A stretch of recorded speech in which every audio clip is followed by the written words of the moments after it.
দেখতেই পাচ্ছ বাড়ির কাজ তোড়জোড় করে শুরু হয়ে গেছে। তো খুব একটা রান্নার ভিডিও এই কদিন ধরে ছাড়তে পারিনি, আজকে ভাবলাম যে একটা রান্নার ভিডিও সবার সাথে শেয়ার করি। সন্ধ্যেবেলার জল খাবারের জন্য দারুণ এই রেসিপিটা। রেসিপির নাম হলো গার্লিক চিলি উইংস। এত তাড়াতাড়ি হয়ে যায় আর এত টেস্টি হয় না, একবার করলে বারবার করে খেতে ইচ্ছা করবে।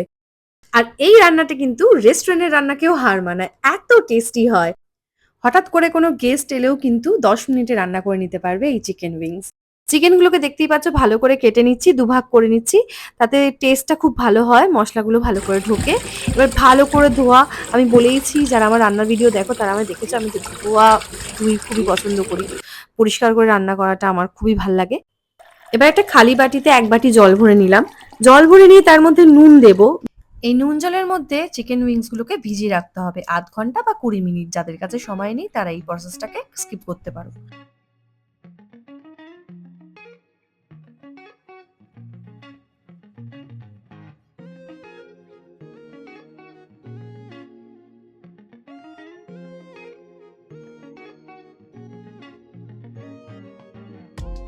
20 মিনিট রাখা হয়ে গেছে।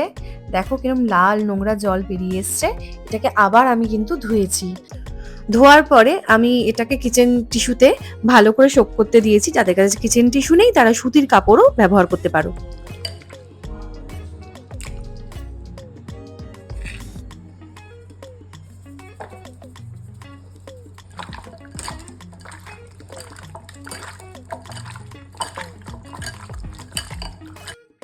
চিকেনগুলোকে ভালো করে নুন মাখালাম। অল্প করে নুন দিতে হবে, কারণ যেহেতু বাটার পড়বে বাটারের মধ্যেও নুন থাকে।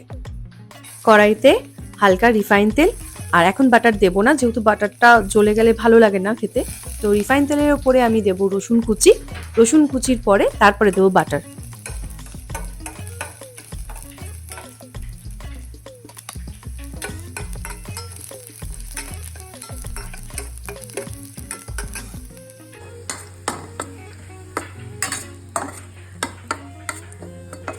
রসুনগুলো ব্রাউন হয়ে এসছে, এবারে দিয়ে দেবো চিকেন উইংসগুলো। সব একসাথেই দিয়ে দেবো।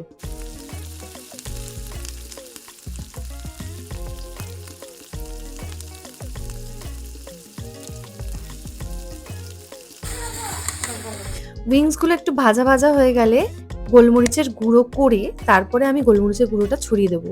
পাউডার গোলমরিচের গুঁড়ো দিই না, কারণ হচ্ছে খুব একটা স্বাদ লাগে না।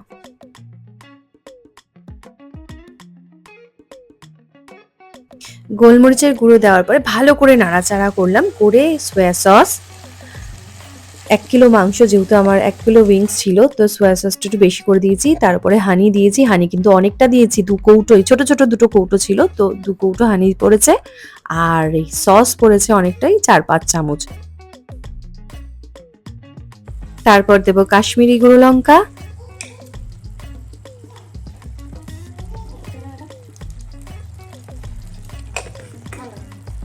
তারপর শেষে দেব গোলমরিচের গুঁড়ো। এরপর আর কিচ্ছু না, নাড়াচাড়া করে একটু ঢাকা দিয়ে রাখতে হবে মাংসগুলো সিদ্ধ হওয়া পর্যন্ত। আর যেহেতু আমি নুন জলে ভিজিয়ে রেখেছিলাম, সিদ্ধ খুবই তাড়াতাড়ি হয়ে যাবে।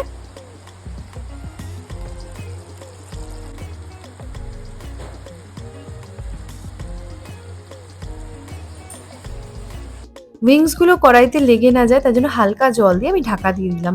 মাঝে মাঝে ঢাকাটা খুলে নাড়াচাড়া দিতে হবে, দেখতে হবে যেন লেগে না যায়। তো হয়ে গেল আমার মোটামুটি রান্না।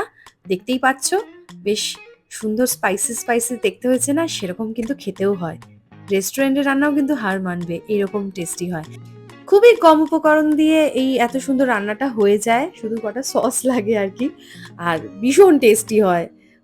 যারা যারা এই রেসিপিটা ট্রাই করবে আমাকে অবশ্যই কমেন্টে জানিও। মেসেঞ্জারে জানালেও খুশি হই, কিন্তু কমেন্টে বেশি খুশি হই। ভালো হয়েছে তো? ওয়াও ওয়াও, চিকেনটা জাস্ট খাও। ওয়াও।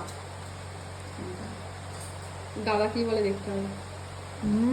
জুসি আছে। খুব টেস্টি, খুব টেস্টি। রান্না খেয়ে যদি কেউ ভালো বলে না, কি আনন্দ যে লাগে।